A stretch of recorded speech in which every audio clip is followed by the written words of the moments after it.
This video may contain adult language, content, and themes. Though devoted to toys and adult collectibles, viewer caution is advised. A few moments later. Welcome back. Hello, hi, guten tag, one and all. Today is special as this is, I believe, the only figure of a DC character, Bloodwynd. Spelt with a Y because poor literacy is cool.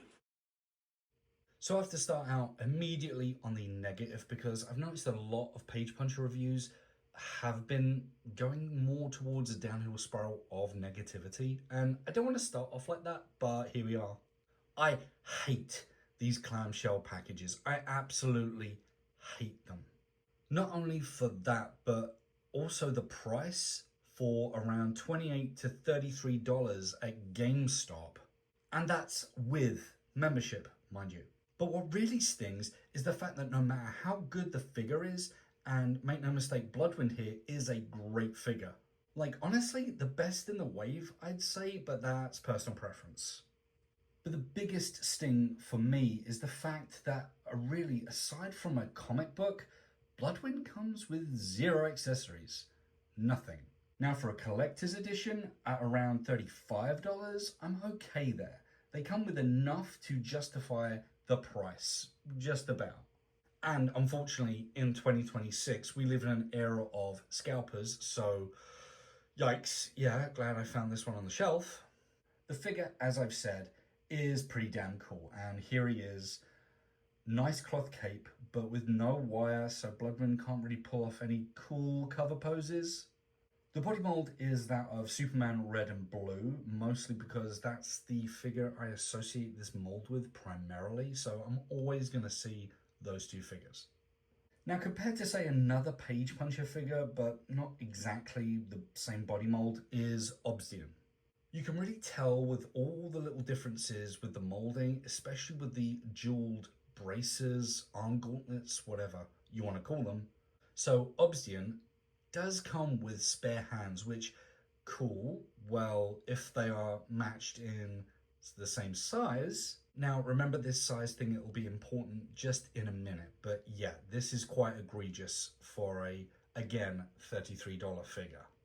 The fact that the size is so mismatched is awful quality control. Bloodwynd, like most Multiverse figures, has double hinges on elbows and knees, strong ankles, which does help for high kicks. And here he is with his other 1990s Dan Jurgens Justice League team members. Looks pretty damn good, I have to say. Not just a filler, but quite literally a killer. But as a standalone, we also have another 90s classic. Yes, classic, you are hearing me correctly, character. So we can do little comic book homages like this. For a completionist, Bloodwynd is a must. So even though Bloodwynd doesn't come with any extra hands, you'll notice here, his are different. But Toy Scourge, I hear you cry, you dickhead, how did you do that? Well, I'll tell you. Well, thanks to the recent 2-pack release of the Black Suit Superman and Mongol figures, you can actually swap out these two hands, meaning we can add a new level to an already great figure. So you can now have magic wavy hands, or flying hands, or gripping hands for some awesome Dracula posing.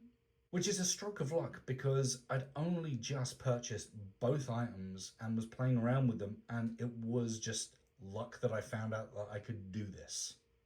Now, the comic isn't that great, but it makes sense for the storyline that both Bloodwynd and Martian Manhunter appear in.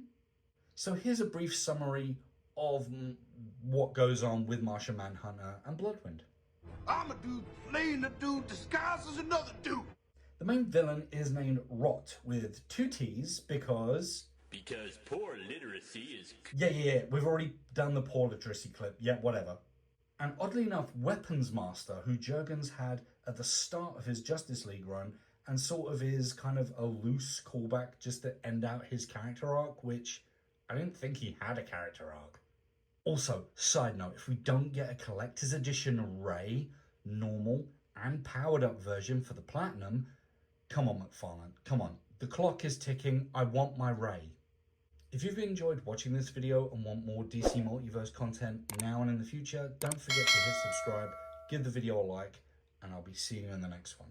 Overall, the price may not exactly be what we're looking for when purse strings are very tight, especially right now, and scalping on the secondary market, definitely out of the window, so I'd say pick him up if you see him on the shelf, but that's if you have interest. Bloodwynd is a very niche, era-specific character, and I know a lot of people will just bypass the video or bypass the character completely, so it's a judgment call on your part. I can recommend him, sure, but aside from that, you are on your own. I don't really want to leave a video ambiguous or on a downer note, so here's a picture of a cat to maybe cheer you up. Thanks for watching, and see you again next time.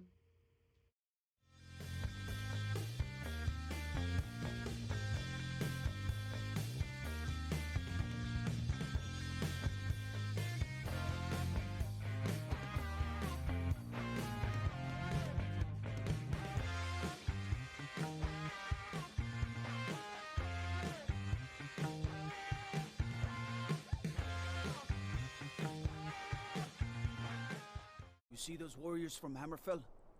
They've got curved swords. Curved swords.